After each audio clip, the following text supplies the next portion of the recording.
सेवेलागी सेवक झालो तुमच्या लागलो निज चरणा तुमच्या लागलो निज चरणा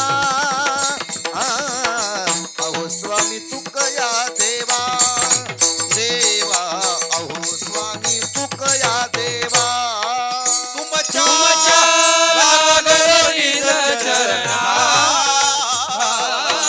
लागलो निज चरणा अहो स्वामी तुकया देवा अहो स्वामी तुकया देवा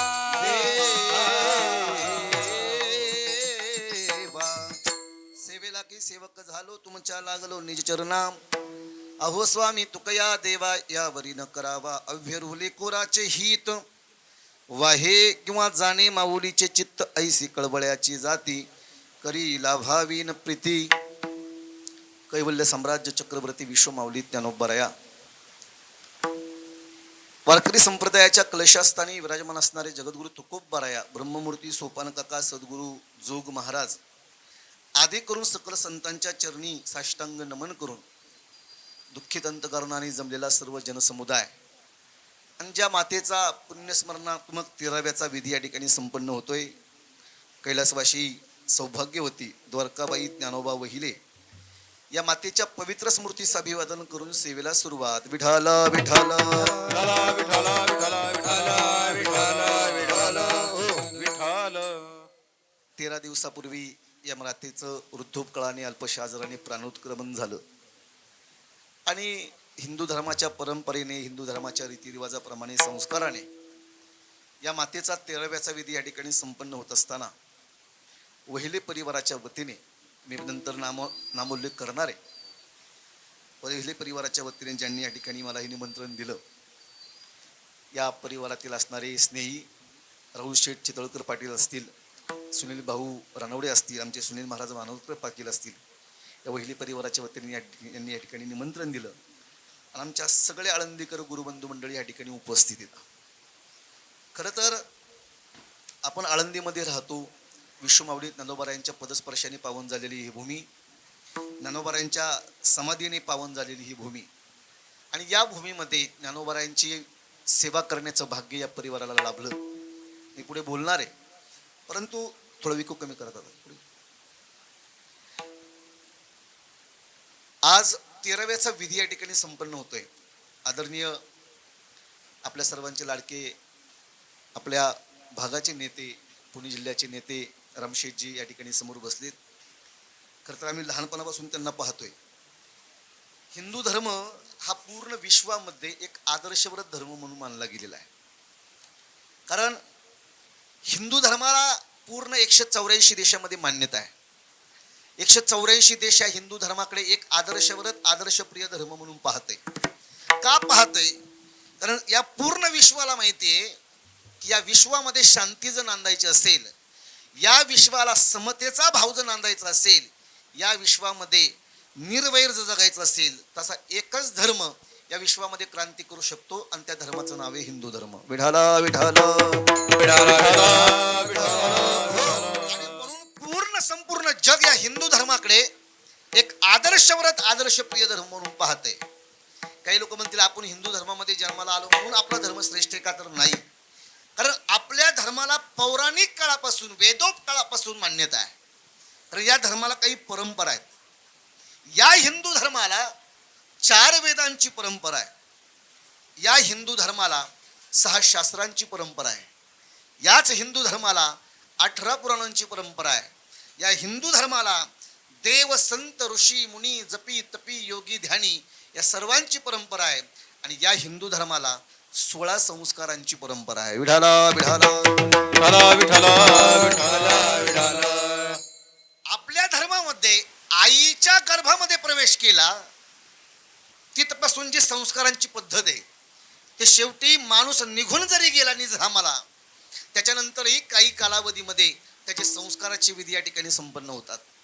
आपल्या हिंदू धर्मामध्ये आईच्या गर्भामध्ये प्रवेश केल्यापासून संस्कार सुरू होतात. ज्याला गर्भसंस्कारांना पहिला संस्कार सांगितला गेला. कारण आमच्या ज्ञानोबरायला तुकोबरायला माहिती होतं गरबीचे आवडी मातेचा डोहळा, तेथीचा जिव्हाळा तेथे बिंबे, हा पहिला संस्कार सांगितला. आणि शेवटचा 16वा संस्कार सांगितला गेला तो अंत्येष्टी संस्कार. आणि या अंत्येष्टी संस्कार अंतर्गत 5 विधी आहेत. त्यातला पहिला विधी सांगितला शवदहनाचा, दुसरा विधी सांगितला गेला अस्थिमेलनाचा, तिसरा विधी सांगितला गेला पिंडदानाचा, चौथा विधी सांगितला गेला श्राद्धाचा किंबहुना 13व्याचा, आणि 5वा विधी सांगितला गेला तो अन्नदानाचा. हे अंत्येष्टी विधी अंतर्गत हे सोहळे आहेत, हे विधी आहेत संस्कार अंतर्गत. पहिला विधी या मातेचा 13 दिवसापूर्वी संपन्न झाला, शवदहनाचा. शव म्हणजे शरीर, दहन म्हणजे जाळणे. या मातेचं ज्यावेळेस 75-76व्या वर्षी प्राणोत्क्रमण झालं, या परिवाराने खरं तर त्या मातेचा तो विधी त्या ठिकाणी अग्निसंस्काराचा अंत्यविधीचा विधी संपन्न झाला. त्याच्यानंतर काही कालावधीमध्ये त्या मातेचा अस्थिमेलनाचा विधी संपन्न झाला. आपल्याकडे त्याला सावडण्याचा कार्यक्रम म्हणतात आपल्या पुणे जिल्ह्यामध्ये. 3 नंबरचा विधी झाला दशक्रियेचा पिंडदानाचा. आणि आज खऱ्या अर्थानं 4थ्या क्रमांकाचा विधी या ठिकाणी संपन्न होतोय तो 13व्याचा. खरं तर अनेक लोकांना हे प्रश्न पडत असतील, महाराज एकदा व्यक्ती या जगातून निघून गेला, त्या व्यक्तीचं पूर्ण असणारं शरीर पंचतत्वामध्ये विलीन झालं, मग हे विधी करण्यामध्ये काय अर्थ आहे? कारण हा कारण नसताना खर्च आहे ना. माणूस तर गेला. जर माणूस तो विधी करून माघारी येत असेल तर तो विधी करण्याला काहीतरी तथ्य आहे. मग जर तथ्यच नसेल, तो माणूस आमचा माघारी येत नसेल, म्हणजे लाखो रुपये खर्च करण्यामध्ये काय अर्थ आहे? विधी केला नाही तर तोटा सांगा, आणि केला तर त्याचा फायदा सांगा. कारण लोक कुठलीही गोष्ट फायदेशिवाय करत नाही महाराज, काहीतरी त्याच्या पाठीमागे प्रयोजन असलं पाहिजे. आपला हिंदू धर्म का श्रेष्ठ सांगितला गेला मी सांगून गेलो. आपल्या धर्माला परंपरा आहेत. अनेक लोकांच्या अंतःकरणामध्ये हे प्रश्न पडत असतील की महाराज हे विधी केले तर फायदा सांगा, नाही केले तर तोटा सांगा. माणूस म्हणून जन्माला आला ना, तर त्या व्यक्तीच्या जीवनामध्ये 2 वंशाचे ऋण आहेत. वंश म्हणजे काय हो? आपल्याला जी परंपरा घालून दिली त्या परंपरेला वंश परंपरा असं म्हणतात. मग काही ठिकाणी मांस वंशाची परंपरा आहे आणि काही ठिकाणी विद्यावंशाची परंपरा आहे. आळंदीमध्ये राहतो आपण, आपल्या सर्वांना मी म्हणतो जरी परमार्थाची आवड नसेल तरी कानावरती ते शब्द आपल्या पडत असतात, संस्कार पडत असतात.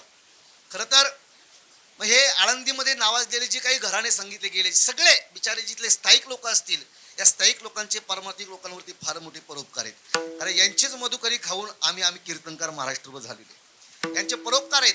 हे परोपकार ज्ञानोबाऱ्यापासून चालत आलेले आहेत. आणि म्हणून या वहिले परिवाराच्या वतीने हा कार्यक्रम संपन्न होतोय. मला हेच सांगायचंय, 2 परंपरा सांगितल्या गेल्या. एक वंश परंपरा, मांस वंशाची परंपरा म्हणजे काय? आमच्या पंजोबाने आमच्या आजोबाला रक्त दिलं, आमच्या आजोबाने आमच्या वडिलांना दिलं, आमच्या वडिलांनी आम्हाला दिलं, आम्ही आमच्या मुलाला देणार, आमचा मुलगा आमच्या नातवाला देणार, आमचा नातू आमच्या पंतवाला देणार.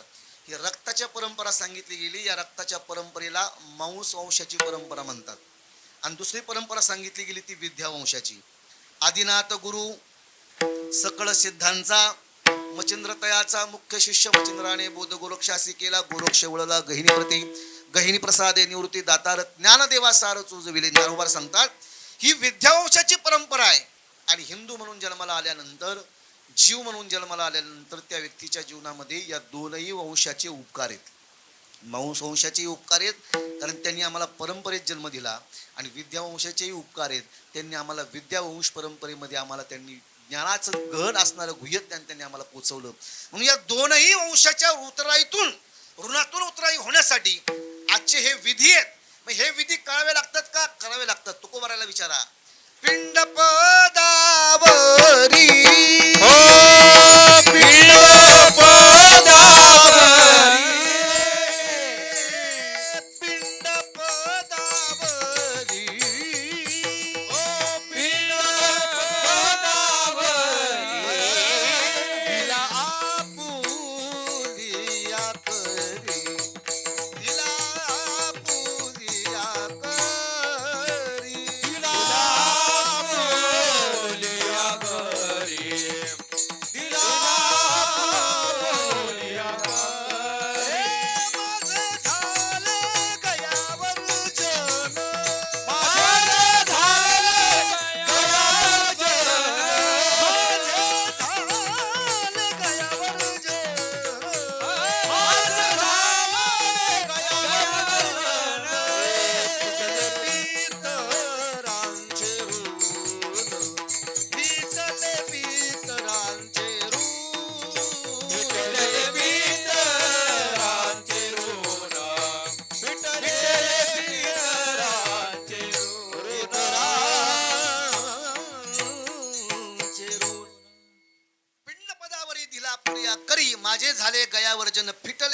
पितरांचे ऋण. पितरांच्या ऋणातून उतराई होण्यासाठी हे पिंडदानाचे विधी आहेत, हे 13व्याचे विधी आहेत. काही काही लोक म्हणतील त्यांच्या आमच्यावरती काय ऋण आहेत, मांस वंशाचे काय ऋण आहेत. मांस वंशाचे काय ऋण आहे सांगू. त्या मांस वंशाने आम्हाला पोटाची खळगी भरवण्यासाठी आमच्या आई, आमची जी माती आहे ती माती बिचारी आमच्या परंपरेसाठी त्यांनी राखून ठेवलेली. शेठजी, आपल्या लोकांना, आपल्या हिंदू धर्मातल्या लोकांना, बहुजन समाजातल्या लोकांना याचं महत्त्व कळत नाहीये. योगायोगाने सरकारी स्कीमांमध्ये गेल्या ह्या रिंग रोड सारख्या जमिनी, तर त्याला तथ्य नाही, ते गेल्या. पण ज्या परंपरेने स्वतःच्या पोटाला चिमटे काढून ज्या जमिनी सुरक्षित ठेवल्या असतील, त्या जमिनीने इथून मागच्या हजारो पिढ्या आणि इथून पुढच्या हजारो पिढ्या त्या जमिनीवरती जगणार आहेत. त्या पिढ्यासाठी ह्या जमिनी पोट भरण्यासाठी, कष्ट करून पोट भरण्यासाठी जपून ठेवल्या. हा वंश परंपरेचा, त्या मांस परंपरेचा उपकार आहे. आणि विद्या परंपरेचा काय उपकार आहे. अरे आदिनाथ गुरूंपासून जी चालत आलेली विद्यावंशाची परंपरा आहे, ते गुह्य ज्ञान आहे. एका पिढीकडून दुसऱ्या पिढीकडे, दुसऱ्या पिढीकडून तिसऱ्या पिढीकडे हे गुह्य ज्ञान ज्ञानोबरायांपर्यंत आलं. पण माझ्या ज्ञानोबरायांनी एका पुरतं ते मर्यादित ठेवलं नसून प्रगट गुह्य बोले विश्व ब्रह्मासी केले, प्रगट गुह्य बोले. प्रगट गुह्य बोले विश्व ब्रह्माची केले, प्रगट गुह्य बोले. ओ राम जनार्दनी चरणी मस्तक ठेविले, चरणी मस्तक ठेविले. आरती राजा महाकैवल्य तेजा, आरती राजा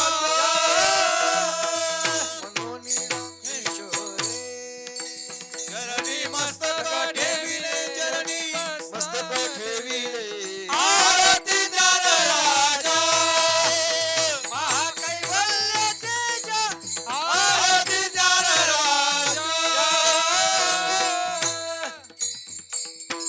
या दोनही वंशाचे आपल्यावरती उपकार आहेत. या उपकारातून उतराई होण्यासाठी हे विधी आहेत. तसा जर विचार केला, या सृष्टीमध्ये पहिला उपकार जर कोणाचा असेल तर तो देवाचा आहे. तर या सृष्टीमध्ये 184 लक्ष योनी आहेत, 84 लक्ष योनी आहेत. 184 देशामध्ये 84 लाख योनी जीवन जगतायत. 83,99,999 योनी बाजूला आहेत आणि एकटा माणूस नावाचा प्राणी बाजूला आहे. बाकीच्या योनीमध्ये कुठले जीव कुठं जरी गेले तरी त्यांना संस्कारांची पद्धत नाही. फक्त माणसाच्या जीवनामध्ये संस्कारांची पद्धत आहे. असं कधी झालंय का एखाद्या रस्त्याला अपघात झाला आणि एक कुत्रं मारलं गेलं आणि त्या कुत्र्याच्या भावकीने बी त्याला उचलून आणलं, त्याचा अंत्यविधी केला, असं कधी होत नाहीये.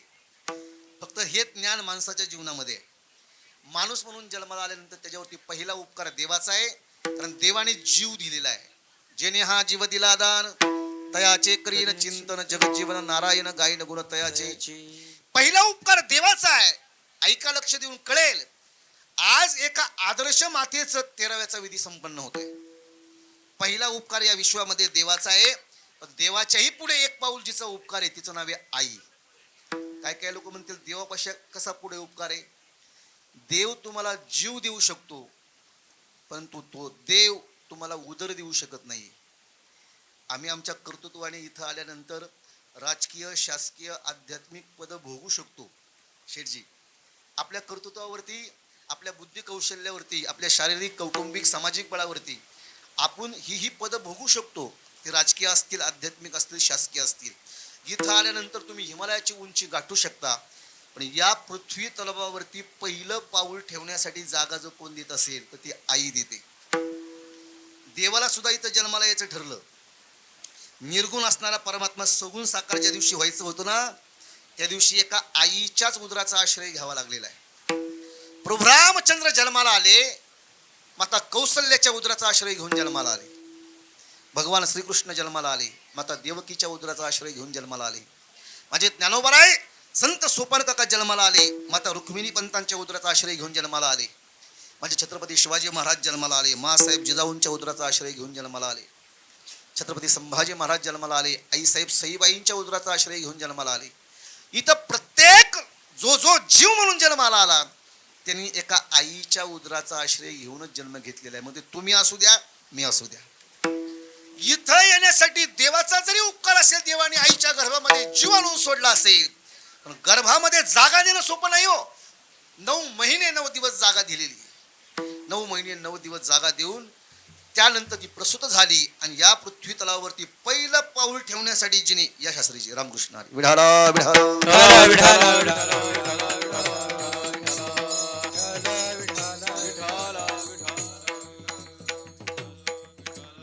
हो. पहिला उपकार देवाचा जरी असेल तर देवाच्या पुढे एक पाऊल जिचा उपकार आहे तिचं नाव आई. आई लक्षात घ्या. कुणाच्या तरी कवितेतून आई सांगण्यापेक्षा ज्ञानोबाराय संत वाङ्मयातून जे काही तत्वज्ञान बाहेर निघालं आणि विज्ञानाच्या कसोटीवरती पण आई तिथं पूरक झाली पाहिजे. विज्ञान आणि अध्यात्म या दोन्हीची सांगड धरून ज्यावेळेस आम्हाला आई कळते ना, त्या दिवशी आई मधला देवपणा आम्हाला जाणवतो. अजूनही बघा, आई गर्भामध्ये जागा देते, आईचा पहिला उपकार आहे. आईचा दुसरा उपकार आहे, विको जरा कमी कर. आईचा दुसरा उपकार असा आहे, आई आम्हाला रक्त देते. काही काही लोक म्हणते रक्त देते.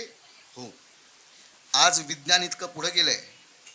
विज्ञान चंद्रावरती गेलं, विज्ञान मंगळावरती गेलं. या शरीरामध्ये 72,000 नाड्या असतात. त्या नाडीमधील एक नाडी चॉकअप झाली, ते एक्सरे MRI मध्ये मशीन मध्ये घातल्यानंतर कळतं कुठली नाडी शरीरामध्ये चॉकअप झाली. किती लोकांचे बायपास ऑपरेशन झालेले आहेत. शरीरामध्ये हृदय बाजूला काढलं जातं, त्याच्यावरती ऑपरेशनची प्रक्रिया केली जाते. इतकं विज्ञान पुढे गेलंय. विज्ञान कितीही पुढे जाऊ द्या, परंतु त्या विज्ञानाला आज अमेरिका असेल, मोठमोठे प्रगत देश आहेत, आपला भारत देश त्याच पावलावर चाललेला आहे. परंतु आजही 184 देशामध्ये रक्त तयार करण्याचा कारखाना अजून निर्माण झालेला नाही. कधीतरी विचार कराल का नाही? कितीही पैसा असू द्या, हा देश किती प्रगत होऊ द्या, हे विश्व किती प्रगत होऊ द्या, रक्त तयार करण्याचा कारखाना मात्र देवाने कुणाजवळ दिलेला नाही. रक्त तयार करण्याचा कारखाना जर असताना तर रक्तदान शिबिर झाली नसती. कारण का? अरे या विश्वामध्ये देवाने रक्त देण्याचं काम फक्त एका पात्राकडे दिलंय आणि त्या पात्राचं नाव आहे आई. आईच आम्हाला रक्त देऊ शकते. बाप फक्त एक सुईच्या टोकावरती बसतील इतके स्पर्म, त्यातला एक जीव. बापाचं काम आहे फक्त आईच्या उदरामध्ये नेऊन सोडायचं. देवाचं काम आहे आईच्या उदरामध्ये नेऊन सोडवायचं.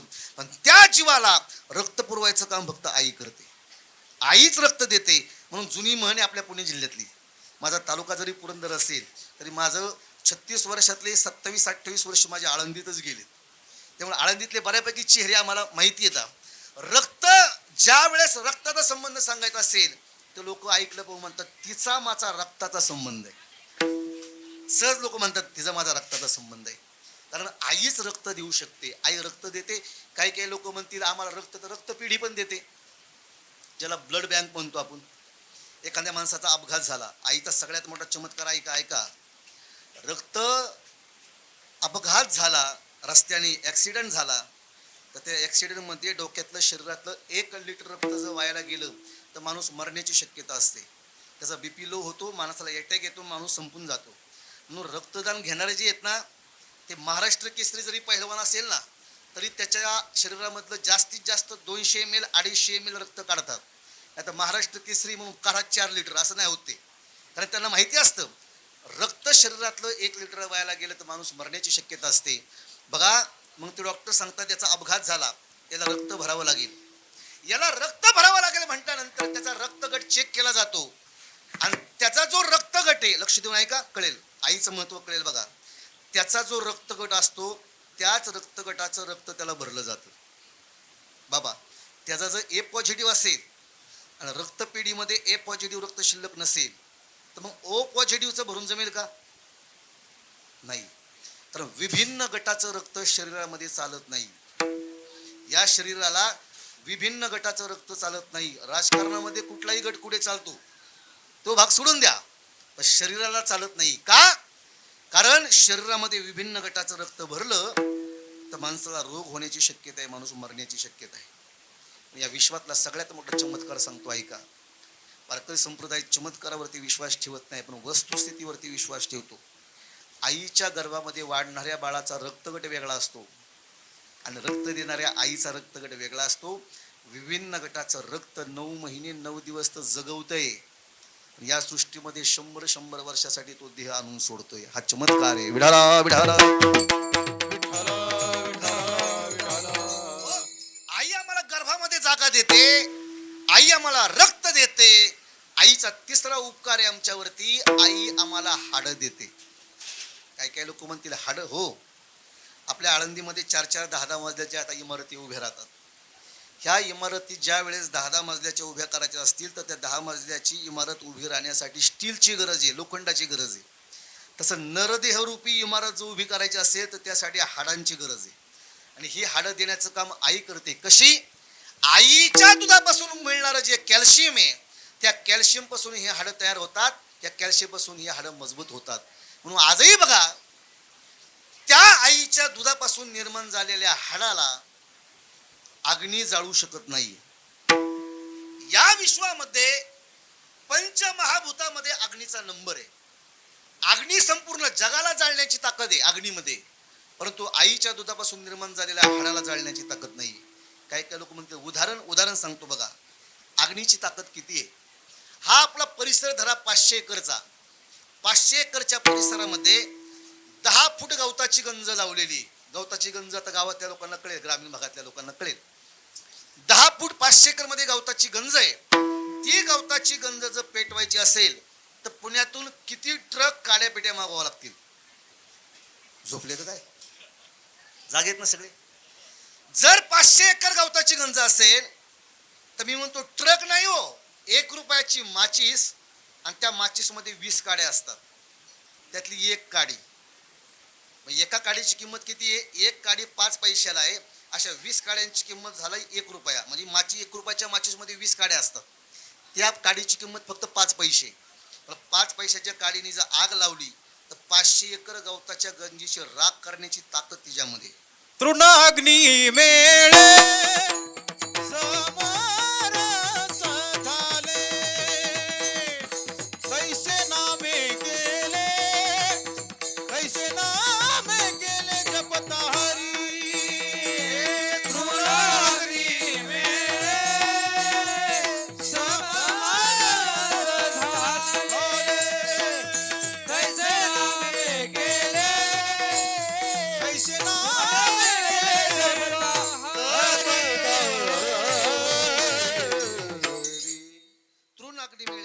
झाले.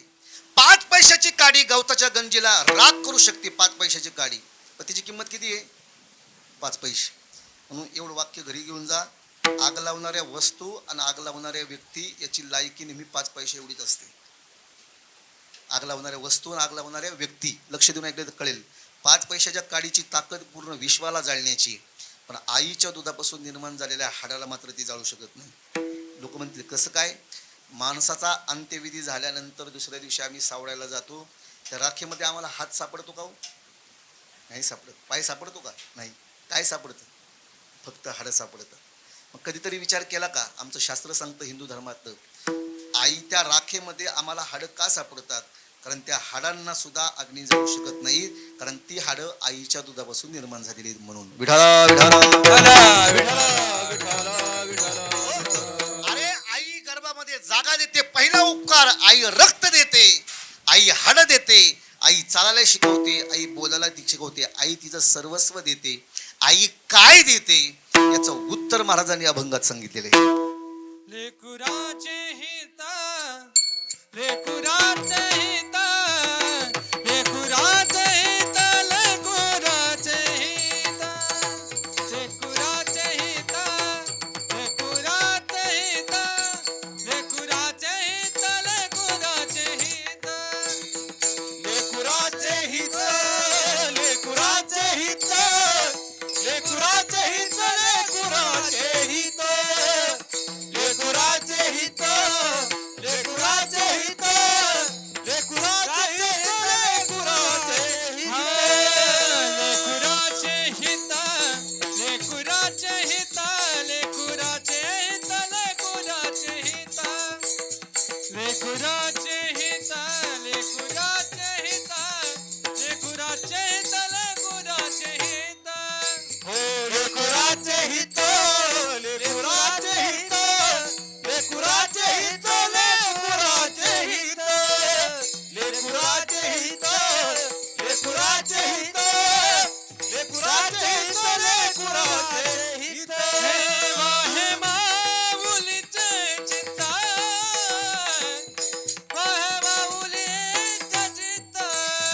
वाहे माऊलीचे चित्त वाहे माऊलीचे चित्त वाहे माऊलीचे चित्त वाहे माऊलीचे चित्त वाहे माऊलीचे चित्त वाहे माऊलीचे चित्त ऐशी कळबळ्याची ऐशी कळबळ्याची ऐशी कळबळ्याची जाते ऐशी कळबळ्याची ऐशी कळबळ्याची ऐशी कळबळ्याची जाते ऐशी कळबळ्याची ऐशी कळबळ्याची ऐशी कळबळ्याची जाते ऐशी कळबळ्याची ऐशी कळबळ्याची ऐशी कळबळ्याची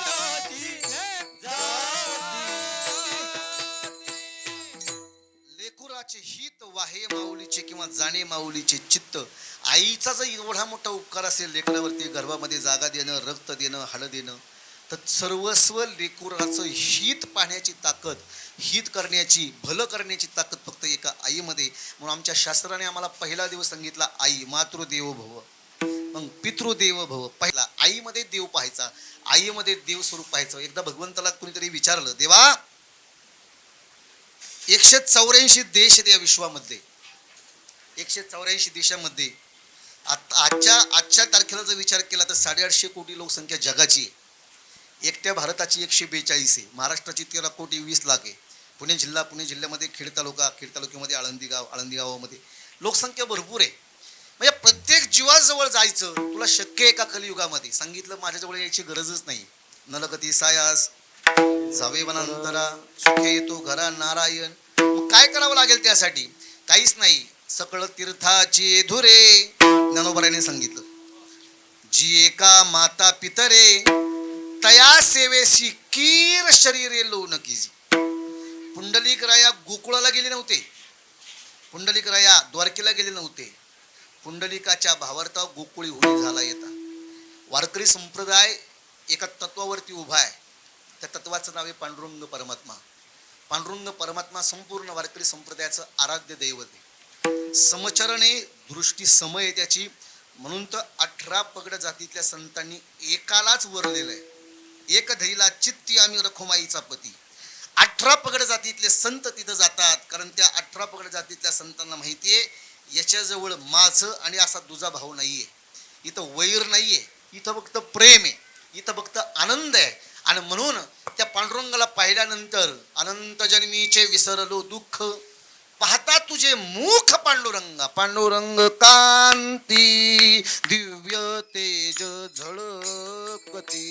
पांडुरंग कांती दिव्य तेज झळकती. पांडुरंग कांती दिव्य तेज झळकती. पांडुरंग कांती दिव्य तेज झळकती. रत्न किळ फाकते प्रभा. रत्न किळ फाकते प्रभा. रत्न किळ फाकते प्रभा.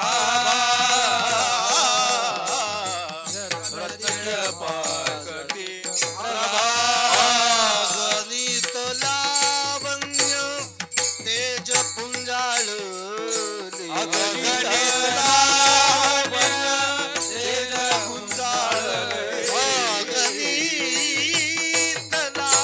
तेज पुंजाळले.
संतांनी पांडुरंगाला माय म्हटलेलं, आई म्हटलेले, विठ्ठल माझी माय आम्हा सुखावणी काय.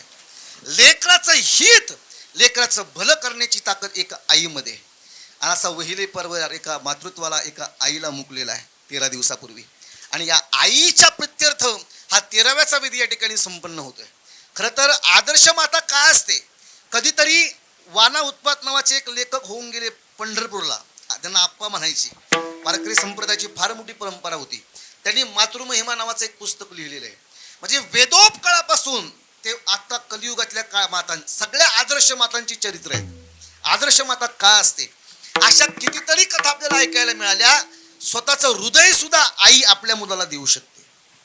पण अलीकडच्या काळामध्ये ज्यावेळेस आम्ही पेपरला बातम्या वाचतो, असं वाटायला लागलं की कलीचा प्रभाव इतका मोठा व्हायला लागलाय, आईचं नाव सुद्धा आता बदनाम व्हायला लागलेलं आहे.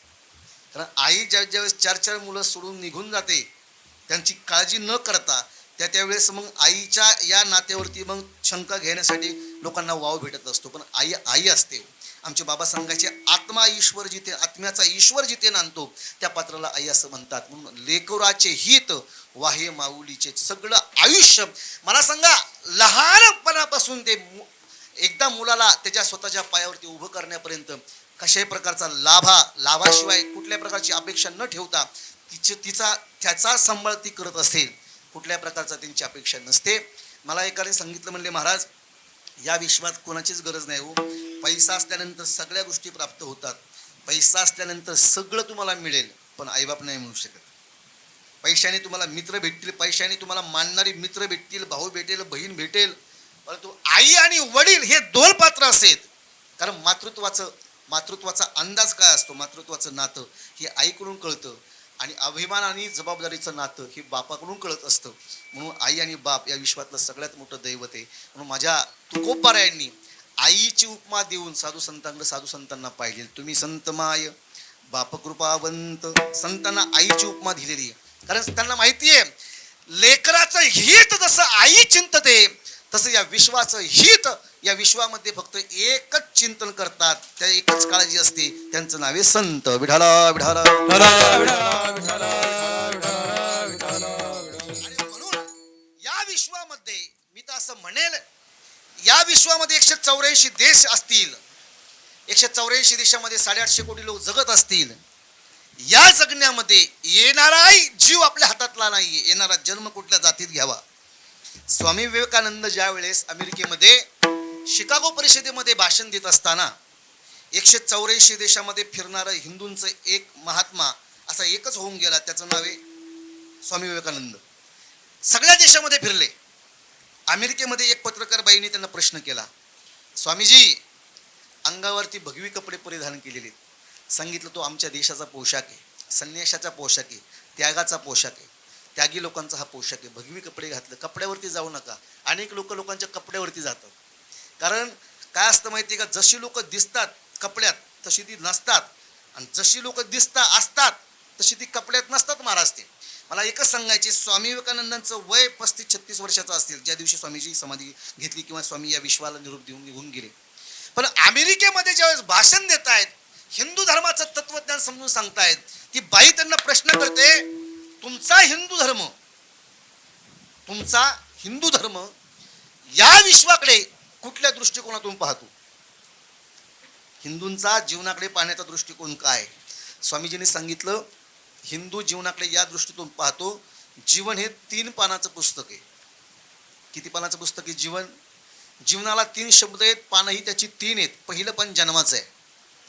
जन्माचं पान तुमच्या आमच्या हातात नाहीये, या विश्वातल्या कुठल्याच माणसाच्या हातात नाहीये. जन्म कुठल्या जातीत घ्यावा, कुठल्या कुळात घ्यावा, कोणा मायबापाच्या पोटी घ्यावा, आपल्या हातात आहे का? नाही. जन्म घेणं जर आपल्या हातात असतं तर आम्ही पुरंदरला जन्माला आलो नसतो, आम्ही आळंदीतच जन्माला आलो असतो ज्ञानोबारायापाशी. तुम्ही भाग्यवान आहात, तुमच्या हातात जरी नसलं तरी तुम्हाला ज्ञानोबारायांच्या कुशीत जन्म भेटलेला आहे. आपण सगळे माणसं भाग्यवान आहोत. ज्ञानोबारायांच्या कुशीत जन्म भेटलेला आहे आणि ज्ञानोबारायांच्या परंपरेची सेवा करायला आपल्याला मिळते. या वहिले परिवाराकडे जे ज्ञानोबारायांच्या पालखी सोहळ्याचं बैलजोडीचं जे जबाबदारी आहे, महाराज ज्ञानोबाराची ही सेवा आहे, पालखीची सेवा आहे, साक्षात ज्ञानोबाराच्या रथाची सेवा आहे. कारण सारथ्यपण पार्थाचे करीत असे, ऐका नवलत या प्रभूचे अद्भुत प्रेम भक्ताचे. भगवान परमात्मा अर्जुनाचा रथाचं सारथ्यपण करत होता, तसं माऊलीच्या रथाचं सारथ्य पण म्हणा, माऊलीच्या रथाच्या तो भार वाहण्याचं काम हा वहिली परिवार करतोय बैलजोडीच्या माध्यमातून. ऐका, मला हेच सांगायचे, जन्म आपल्या हातात नाही हो. कुठल्या कुळात, कुठल्या जातीत, कुठल्या मायबापाच्या पोटी आपल्या हातात नाहीये. मरणही आपल्या हातात नाहीये. कुठं मरावं, कसं मरावं आपल्या हातात आहे का? नाही. एक वेळ जन्माची चाहूल 9 महिने 9 दिवस अगोदर कळते. जन्माची चाहूल कळते, मरणाची चाहूल नाही कळत. मग आमचे गुरुवर्य वैकुंठवासी परमपूज्य प्रातस्मरणीय विठ्ठल महाराज घुले सांगायचे. घुले महाराज म्हणायचे, अरे जर माणसाला माणसाच्या मरणाचा दिवस कळाला असता तर माणसं झुरून झुरून मेले असते. जर तुम्हाला आम्हाला कळलं असतं तर माणसाचं मरण कधी आहे? मरण आपल्या हातात नाही, जन्म आपल्या हातात नाही. मग आपल्या हातात काय?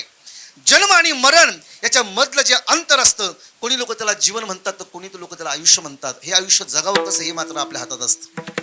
कारण जन्म आपल्या हातात नाही, मरण आपल्या हातात नाही. मी आज 26-27 वर्ष झालं संपूर्ण महाराष्ट्रभर आम्ही फिरतोय. या 26-27 वर्षांमध्ये फक्त संप्रदायाचा अभ्यास नाहीये, या समाजाचं संशोधन करत असताना या समाजामध्ये फक्त 5 प्रकारच्या जीवनाला समाज मान्यता आहे. 5च प्रकारच्या जीवनाला समाज मानतो. 6व्या प्रकारचं जीवनच नाहीये ज्याला समाज मान्यता आहे. 5च प्रकारचं जीवन आहे. कुठलं? देशासाठी जगावं, देशासाठी मरावं, समाज मान्यता आहे. समाजासाठी जगावं, समाजासाठी मरावं, समाज मान्यता आहे. देवासाठी जगावं, देवासाठी मरावं, समाज मान्यता आहे. संतांच्या सेवेसाठी जगावं, संतांच्या सेवेसाठी मरावं, समाज मान्यता आहे. बघा, देश, समाज, देव आणि संत 4 झाले आणि 5 नंबरचं अतिमहत्वाचं आहे. ज्याला देश सेवा जमत नसेल, ज्याला समाज सेवा जमत नसेल, देवाकडे जायला जमत नसेल, ज्याला संतांकडे जायला जमत नसेल, ज्यांना या 4 गोष्टी जमत नाही ना, देश, समाज, संत आणि देव, त्यांनी फक्त एकाची सेवा करायची. कुणाची? माता पित्यांची. कुठेच जायची गरज नाही. पुंडलिकरायांनी तेच केलं, गणपती बाप्पांनी तेच केलं, माझ्या रामाने तेच केलं. सगळ्यात मोठं तीर्थ सांगितलं माता पित्यांचं. आणि जिथे मातृत्वाला खुश, आमचे बाबा तर नेहमी आईचं महत्त्व सांगत असताना सांगायचे, जे 2 हात आईबापाची सेवा करतात ना, ते 2 हात आयुष्यभर कधीच कोणापुढे पसरण्याची वेळ येत नाही. इतकं महत्त्व आईचं आहे. आणि म्हणून या आदरणीय मातोश्री द्वारकाबाईंची सेवा या परिवारातील सर्वांनी केली. आणि त्या मातेचं जाणं 13 दिवसापूर्वी झालेलं आहे आणि त्यांचा विधी 13व्याचा आहे. म्हणून लेकराचं हित पाहणारी आई कशी असते, आमच्या तुकोबारांनी अतिशय सुंदर अभंगात रंगवलेली आहे. करी लाभावी न प्रीती. महाराज सांगतात, आईशी कळवळ्याची जाती. कळवळा आपल्या मुलाबद्दल येण्यासाठी त्या आईचं अंतकरण असावं लागतं. आणि आईचं अंतकरण जसं असतं तसं आमच्या संतांचं अंतकरण असतं. येतो हिताचा कळवळा, येतो हिताचा कळवळा, येतो हिताचा कळवळा, येतो हिताचा कळवळा. पडती हाती म्हणून काळा, पडती हाती म्हणून काळा, पडती हाती म्हणून काळा, पडती हाती म्हणून काळा, पडती हाती म्हणून काळा, पडती हाती म्हणून काळा. येतो हिताचा कळवळा, पडती हाती म्हणून काळा, पडती हाती म्हणून काळा, पडती हाती म्हणून काळा. येतो हिताचा कळवळा, पडती हाती म्हणून काळा, पडती हाती म्हणून काळा, पडती हाती म्हणून या विश्वाचं हित व्हावं, समाजाचं भलं व्हावं, कल्याण व्हावं, सुख समाज सुखी व्हावा, समाधानी व्हावा, अंतःकरणापासून विचार करणारे फक्त वारकरी संत आहेत. आणि म्हणून तर वारकरी संतांनी आपल्याला परंपरा घालून दिल्यात. आई जसं लेकराचं हित पाहते तसं संत या विश्वाचं हित पाहतात. आई पोटामध्ये जसा बाळाचा भार वाहते तसं संत सुद्धा पोटामध्ये या विश्वाचा भार वाहत असतात. कारण या संतांना किती जरी त्रास दिला तरी या विश्वाबद्दल संतांनी फक्त एकच प्रमाण बाहेर काढलेले, जे खळांची व्यंकटी सांडो तया सत्कर्मी रती वाढो, भूता परस्परे पडो मैत्र जीवांचे. म्हणून या विश्वामध्ये आपण भगवान परमात्म्याने जन्माला घातलेले आहे. आपल्याला असं वाटतं नाही की या विश्वाच्या पाठीवरती आपलं नाव राहावं, आपली पुण्यतिथी व्हावी, आपली जयंती व्हावी, आपले पुतळे व्हावेत, गार्डनला कमानीला आपली नावं द्यावीत. तर त्यासाठी आपल्याला एकच काम करावं लागेल. ज्या समाजाचं चिंतन पूर्ण संतांनी केले, समाज, देव, देश, धर्म यासाठी आपलं जीवन समर्पित असलं पाहिजे. आणि ज्या दिवशी तुमचं देशासाठी, समाजासाठी, देवासाठी, संतांसाठी, आईबापासाठी जीवन समर्पित असेल ना, तुम्हाला कुठंच जायची गरज नाही. तुमचं नाव मृत्यूलोकापुरतं मर्यादित राहत नाही. तुका म्हणे गाजे वैकुंठी सोहळा, याई भूमंडळा माझी कीर्ती. महाराज सांगतात ना, गेले दिगंबर ईश्वर विभू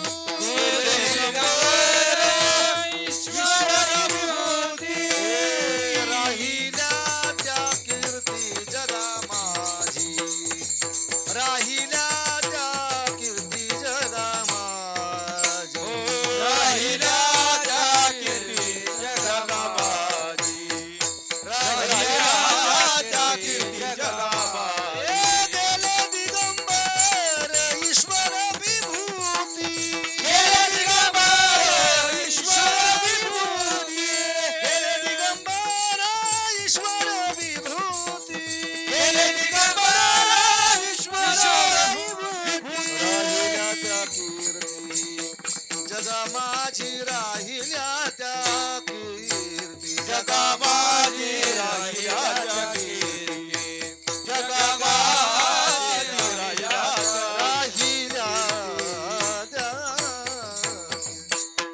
जी जी माणसं या समाजामध्ये शिल्लक आहेत, लोकांच्या अंतकरणामध्ये शिल्लक आहेत. आजही विचार करा, ज्ञानोबांना समाधी घेऊन 730 वर्ष झाले, तुकोबरायांना वैकुंठाला जाऊन 375 वर्ष झाली, छत्रपती शिवाजी महाराजांना रायगडावरती शेवटचा श्वास घेऊन 350 वर्ष झाले, संभाजीराजांना 325 वर्ष झाली.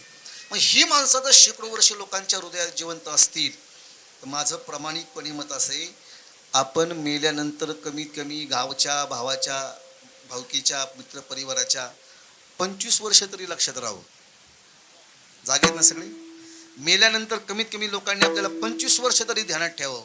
मग काही लोक म्हणतील 25 वर्ष लोकांनी आम्हाला ध्यानात ठेवावं, यासाठी काय करायचं? काहीच करायचं नाही. जिवंत असताना प्रत्येकाचे 10,000 घ्यायचे, न देता मरायचं. लोक ध्यानात ठेवतात, हा पैसे घेतले दिले नाही, तसाच मेला मेला मेला मेला. नाही महाराज, उत्तम कीर्ती माघारावी असं जर वाटत असेल ना, तर महाराज सांगतात, जगाच्या कल्याणा संतांच्या विभूती, देह कष्टविती परोपकारे. या विश्वामध्ये परोपकार करणारी एक आई आहे आणि दुसरे संत आहे. आणि म्हणून तुकोबरायांनी संतांकडे पाहत असताना आईच्या भूमिकेतून पाहिलेले. पोटी भारवा आई त्याचे सर्वस्वई साई. आई जसं लेकराचं हित पाहते, 9 महिने 9 दिवस पोटामध्ये वागवते, किती काळजी घेते हो आई. आई असते हो आई, गर्भामध्ये बाळ आहे म्हणून 9 महिने 9 दिवस तोंडावर सुद्धा जबाबदारी, तोंडाला सुद्धा बंधन ठेवते. काही तिखट तेलकट तुपट जास्त काही खात नाही. आणि काही आया तर इतक्या खतरनाक असतात, काही नाही. जसा जसा आहार वरून घेतला जाईल तसे तसे संस्कार गर्भावरती लागत असतात. कारण गर्भेची आवडी मातेचा डोहळा, तेथीचा जिव्हाळा तेथे बिंबे, आनंदाचे डोही आनंद तरंग, आनंदची अंग आनंदची अंग, आनंदची आनंदाचे डोही आनंद तरंग. गर्भाची आवड संस्कारावरती अवलंबून असते. म्हणून आमच्या मातेकडे सर्वात मोठी जबाबदारी दिली भगवंतानी, रक्त द्यायचं काम, जागा द्यायचं काम. कारण ही पिढी, हे प्रोडक्ट या विश्वामध्ये 100 वर्ष राहणार आहे. म्हणजे हे प्रोडक्ट चांगल्या कंपनीचं असेल तर ते प्रोडक्ट समाजाचं भलंच करतंय, आणि जर चांगल्या कंपनीचं नसेल तर मग काय करतं हे मला तुम्ही विसरू नका. कारण समाजामध्ये 3 प्रकारची लोक राहतात बघा. लक्ष देणं ऐका, कळेल. आपलं कीर्तन 12:15ला संपणार आहे, कारण उशिरा सुरू झाले 15-20 मिनिटं लाईट नसल्यामुळे. 12:15ला कीर्तन संपणार आहे. ऐका, 3 प्रकारचे लोक आहेत या समाजामध्ये. कसे प्रकाराचे 3 तुका म्हणे केले जन, सत्वगुणी, रजगुणी आणि तमगुणी. पण ओळखायची कशी माणसं? माणसं आपल्या कृत्यातून कृतीतून ओळखत असतात. एका साधूकडे 3 मुलांना बाप घेऊन गेला. ही माझी 3 मुलं आहेत. त्या साधूने पहिल्यांदा पाहिली होती. ओळखा ही मुलं कुठल्या गुणाची आहेत. साधू असतात हो. या विश्वाचं सगळं तत्वज्ञान त्यांना कळत असतं, सगळ्या भावना त्यांना पोचवत असतात. ऐका, साधूने 3घांनाही 2-2 केळी खायला दिल्या, की तुला 2 तुला 2 तुला 2, माझ्यासमोर या केळी खा. केळी आपल्या खायचं फळ, केळी खाल्या. तर 3घांनी 2-2 केळी खाल्ल्या. पहिला उठला, त्यांनी साल घेतली, शेजारी गाईचा गोठा होता आणि गाईच्या गोठ्यात गाई होती, गाईच्या मुखात नेऊन ती साल त्यांनी घातली. दुसरा उठला, त्यांनी ती साल घेतली, कचरा कुंडीमध्ये टाकली. तिसरा उठला, त्यांनी ती साल घेतली, गावातले वारकऱ्यांची दिंडी चालली होती, दिंडीपाशी गेला, साष्टांग दंडवत घातला, पाया पडायला नाही, जिथे वारकरी नाचत होते त्यांच्या पायात नेऊन त्यांनी ती साल टाकली. 3 प्रकारची लोक तुम्ही पाहिली. पहिली गाईला साल दिली, एकाने कचरा कुंडी टाकली, एकाने वारकऱ्यांच्या पायात टाकली. ओळखायची कशी? ज्याने गाईच्या मुखात साल दिली तो सत्वगुणी आहे, ज्याने कचरा कुंडीत साल टाकली तो रजगुणी आहे, आणि ज्याने वारकऱ्यांच्या पायात साल टाकली तो तमगुणी. मग आपला गुण कसा आहे? एखाद्या वारकऱ्याला पाहिल्यानंतर जर आपली तिडीक उठत असेल तर समजायचं आपण तमगुणी.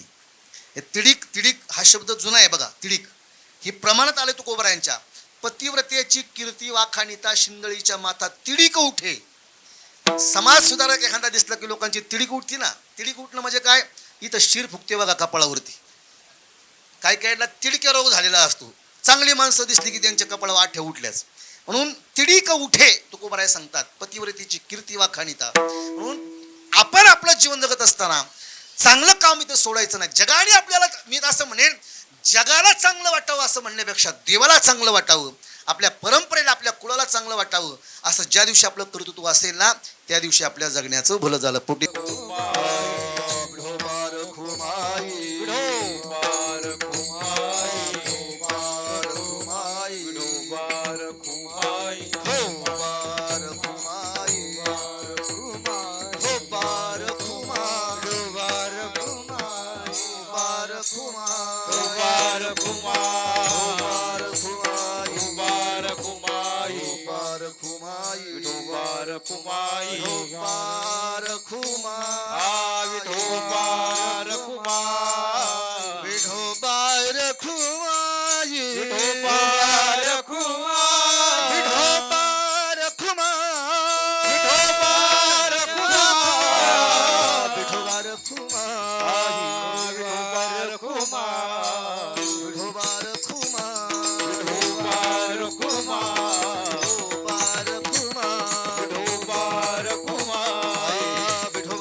भार वाये त्याचे सर्व स्वयी साये, तुका म्हणे माझी तुम्हा संतावरी ओझे. तुकोबराय सांगतात, जसं आई आपल्या लेकराचा भार वाहत असते तर संतांनी माझा भार व्हावा, कारण लेकराचं हित करणारी अशी आई असते. म्हणून या विश्वातल्या या दोन गोष्टी भगवंताने आपल्या हातात ठेवल्यात, जन्म आणि मरण. आपल्या हातात काय? स्वामी विवेकानंदांनी सांगितलं, आमच्या हातात फक्त जन्म आणि मरण याच्यामधलं जे अंतर असतं, कोणी लोक त्याला जीवन म्हणतात तर कोणी लोक त्याला आयुष्य म्हणतात. हे आयुष्य जगावं कसं हे मात्र आपल्या हातामध्ये असतं. कसं जगायचं, कुठल्या प्रकारच्या जीवनाला समाज म्हणणे तर मी बोलून गेलो. शेवटचा एक 5 मिनिटाचा दृष्टांत सांगेल आणि माझी सेवा मी संपवेल. या विश्वामध्ये खरं तर छत्रपती शिवाजी राजांच्या पदस्पर्शाने पावन झालेली ही भूमी आहे. छत्रपती शिवाजी राजांच्यामुळे आज हिंदू धर्म टिकलेला आहे. छत्रपती शिवाजी राजांच्यामुळे आज आपला हिंदू धर्मातली मंदिरातले देवाचे कार्यक्रम हे सगळे सुरक्षित हिंदू धर्मातले सगळे संस्कार छत्रपती शिवाजी महाराजांच्यामुळे टिकलेले आहेत. हिंदू धर्मातले सगळे सण, बाकीच्या धर्मांना सण वर्षातून 1-2च आहेत, पण आपला सण प्रत्येक महिन्याला आहे. आषाढ झालं की आला श्रावण, श्रावण झालं की आला भाद्रपद, प्रत्येक महिन्यामध्ये आपले सण आहेत. आणि या सणांचं पालन करण्याचं, सण जपून सणांना जबाबदारीने संरक्षण देण्याचं काम आपल्या छत्रपती शिवाजीराजांनी केलेलं आहे. त्या शिवाजीराजांच्या काळामध्ये आज या विश्वामध्ये गुगल नावाचं एक ॲप्लिकेशन आहे मोबाईलला, त्या गुगलला विचारा की या विश्वाच्या पाठीवरती सगळ्यात नीतीसंपन्न राजा आणि चारित्र्य संपन्न राजा म्हणून कुणाकडे पाहिलं जातं, तर पहिल्या क्रमांकाला नाव आहे छत्रपती शिवाजीराजांचं. पहिल्या क्रमांकाला नाव आहे. आणि मग ते व्यक्तिमत्व कसं होतं, मग लोकांनी सांगून ऐकण्यापेक्षा, कारण लोकांनी काहीतरी आम्हाला सांगावं मग आम्हाला ते कळावं असं करण्यापेक्षा, ज्या माणसासाठी माणसं स्वतःचा प्रपंच उद्ध्वस्त करून प्राण द्यायला तयार होती, त्या माणसाची नीती कधी असेल. ऐका, एक शेवटचा दृष्टांत सांगतो. छत्रपती शिवाजीराजांच्या या स्वराज्यामध्ये प्रत्येकाकडे एक वेगवेगळी जबाबदारी दिली होती. तर बांधकामाचा जो प्रमुख होता, बांधकाम प्रमुख, त्याचं नाव होतं हिरोजी इंदलकर. आणि त्या हिरोजी इंदलकरांना ज्या वेळेस छत्रपती शिवाजी महाराज समुद्राच्या काठाने फिरत असताना सांगतायत, अरे आत्तापर्यंत राजगडावरून आपण सगळा कारभार पाहिलाय या स्वराज्याचा. पुरंदर जिल्ह्यामध्ये वेल्हे तालुक्यात राजगड नावाचा, आता नवीनच त्या वेल्हेला राजगड नावाचा तालुका म्हणून घोषित झाला, आमच्या शेजारीच तालुका आहे. आणि मग त्या राजगडावरून आत्तापर्यंत जास्त वर्ष आपण कारभार पाहिला, पण या स्वराज्याचा राज्यकारभार जर चालवायचा असेल तर आपल्याला जिथून आपल्याला धोका आहे त्या ठिकाणावरून तो राज्यकारभार चालवलं पाहिजे. कारण 400 वर्षापूर्वी राजांना माहिती होतं, 350 वर्षापूर्वी भारताला धोका फक्त आणि फक्त समुद्राच्या मार्गाने. म्हणून तर 26-11 जे आले ना, ते समुद्रमार्गीच आले आपल्याकडे. तशी ताकद नाही महाराज, आपल्या सैन्याची ताकद आहे इतकी मोठी की त्यांना तसा प्रवेश देऊ शकत नाही, समुद्रमार्गे आले. म्हणून समुद्राच्या काठाला तो किल्ला असावा म्हणून रायगडाची निवड झाली. आणि रायगडाची निवड व्हावी म्हणून सगळी जबाबदारी हिरोजी इंदलकरला छत्रपती शिवाजी महाराजांनी दिली. राजाने सांगितलं, हे धन, ही संपत्ती, हा पैसा, हा सगळा घे, मी स्वारीवरती चाललोय, मी माघारी येईपर्यंत रायगडाचं बांधकाम मला पूर्ण झालेलं दिसलं पाहिजे. हिरोजी इंदलकरने जबाबदारी स्वीकारली. रायगडाचं बांधकाम सुरू झालं. बांधकाम सुरू झालं, जगदीश्वराच्या मंदिराचं बांधकाम झालं. दोन्ही रायगडाचं आणि जगदीश्वराच्या मंदिराचं बांधकाम अर्ध्यावरती आलं. स्वराज्याची तिजोरी ज्यावेळेस पाहिली, तिजोरीतला सगळा असणारा माल, संपत्ती, पैसा, धन सगळं संपलं होतं. राजांना याला टाईम आहे आणि राजे येईपर्यंत हे बांधकाम थांबवावं हे आपल्या बुद्धीला पटत नाही. काय करावं विचार केला, एक दिवस विचार केला आणि हिरोजीनी महाराज कुठल्याही प्रकारचा विलंब न लावता आपल्या गावात आले. आपल्या गावात आपल्या नावावरती जेवढी काही जमीन होती ती सावकाराला विकली. आपल्या स्वतःचं घर सावकाराला विकलं. आपल्या पत्नीचे मौल्यवान दागिने सावकाराला विकले. स्वतःचं असणारे कपडे, लत्ते, भरजरी सगळं सावकाराला विकलं. घर, जमीन, दागिने, कपड्याचा जो पैसा होता तो पैसा घेतला, आपला परिवार घेतला. रायगडावरती झोपडी बांधून राहू लागले.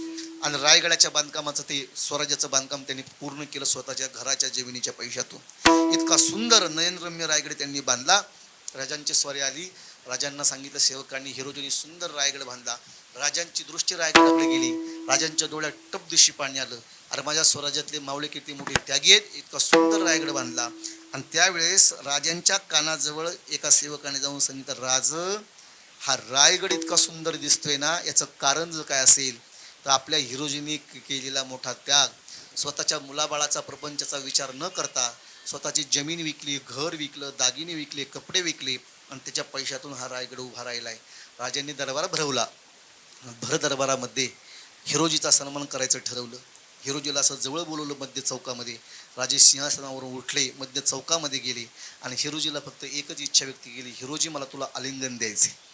छत्रपती शिवाजीराजांनी हिरोजीला आलिंगन दिलं आणि आलिंगन दिल्यानंतर छत्रपती शिवाजीराजांची मान हिरोजीच्या खांद्यावरती आहे. हिरोजीची मान छत्रपती शिवाजीराजांच्या खांद्यावरती आहे. पण ज्यावेळी हिरोजीच्या खांद्यावर छत्रपती शिवाजीराजांनी मान ठेवली आणि छत्रपती शिवाजी महाराज ढसाढसा रडू लागले. डोळ्यातील अश्रूंनी ज्यावेळेस हिरोजीचा खांदा ओला झालेला पाहिला, ओलाव्याचा स्पर्श हिरोजीला झाला आणि हिरोजीला वाटलं काही चुकलं काय, माझ्याकडून काही चूक झाली का. राजा का रडताय, राजा बाजूला व्हा, राजा मला सोडा. नाही सोडणार.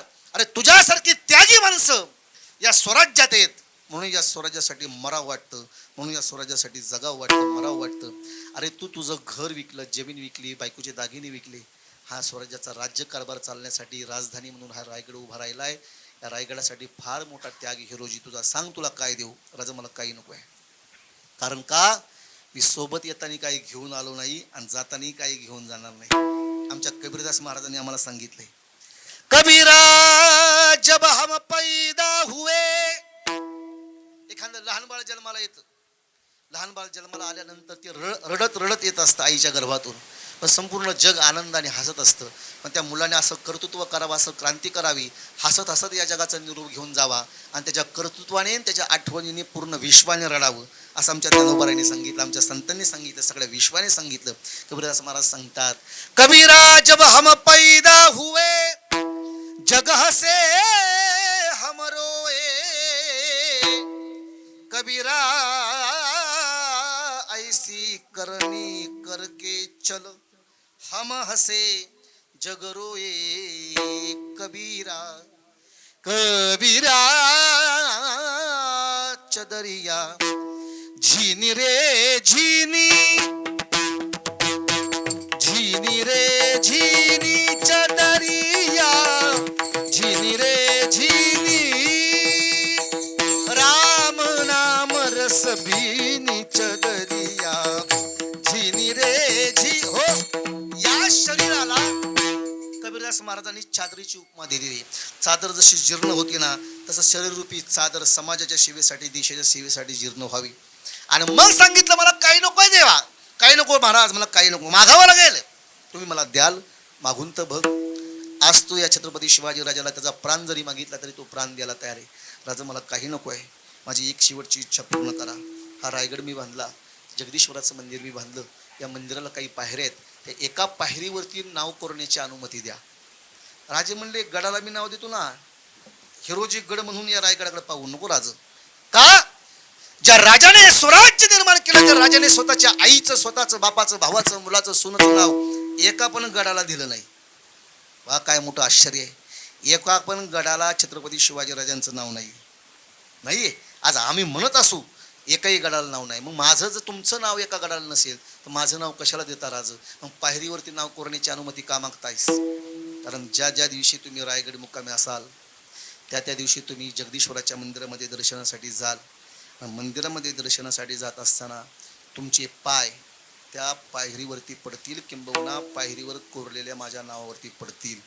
आणि तुमच्या पायाची चरण धूळ जर माझ्या नावावरती पडली ना राज, चंद्र सूर्य आहे तोपर्यंत इतिहासाला पठ्याच्या नावाची दखल घ्यावी लागेल. याला म्हणतात उत्तम चिउरे कीर्ती मागे.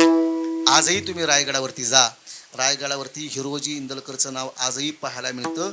तसं ज्या ज्या वर्षी, ज्या ज्या इतिहासामध्ये ज्या ज्या वेळेस ज्ञानोबारायांच्या पालखी सोहळ्याची नोंद होईल ना, की पालखी सोहळ्याला बैलजोडी असेल, पालखी सोहळ्याला पालखीचा भार वाहण्याची जबाबदारी असेल, त्या त्या वेळेस इतिहासामध्ये वहिले परिवाराचं नाव घेतलं जाईल. लक्षात ठेवा, असा हा वहिले परिवार. या वहिले परिवारातला एक आदर्श माता आपल्यातून गेली. या मातेच्या पाठीमागे त्यांच्या असणारे पतिदेव, त्यांचा असणारे मित्रपरिवार, त्यांच्या असणारी भावकी, त्यांच्या असणारे पती श्री ज्ञानोबा नथू वहिले, विविध कार्यकारी सोसायटी सभासद आळंदी देवाची. त्यांचे दोन भाऊ येतात, तुकाराम नथू वहिले, भाऊ तुळशीराम नथू वहिले. आणि ज्यांच्या आईचं हे प्राणोत्क्रमण झाले त्यांचे असणारे दोन चिरंजीव राजाभाऊ ज्ञानोबा वहिले, बाबाजी शेठ ज्ञानोबा वहिले. त्यांची असणारी एक मुलगी श्रीमती मोहिनी सोमनाथ गायकवाड. समस्त वहिले परिवार हे घरानं माऊलीच्या आपल्या सर्वांना ज्ञात आहे. म्हणून काही जी माहिती असेल ती पुढची माहिती बोलणारी माणसं देतील.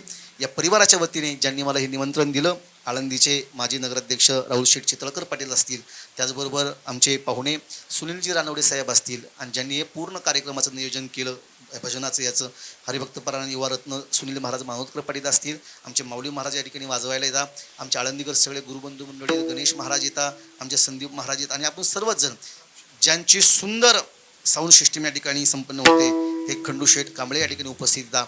आळंदीत अनेक मान्यवर उपस्थित आहेत, सगळ्यांची नावं या ठिकाणी घेतली जातील. सगळ्यांना त्या ठिकाणी बोलण्यासाठी संधी दिली जाईल. परंतु खरं तर ज्या परिवाराचे पाहुणे या ठिकाणी उपस्थित, आदरणीय रामशेठजी गावडे या ठिकाणी उपस्थित येतात. शेठ आणि आपण 2 तास कीर्तन ऐकलं, आमचं भाग्य आहे. कारण राजकीय लोक शक्यतो सप्त्याला कीर्तन ऐकायला कोणी येत नाही, मग त्याचे 10व्याला वर्ष श्राद्धाला ते सापडतात बरोबर.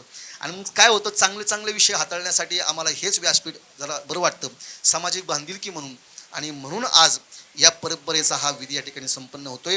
हा पितरांच्या ऋणातून उतराई होण्यासाठीचा हा विधी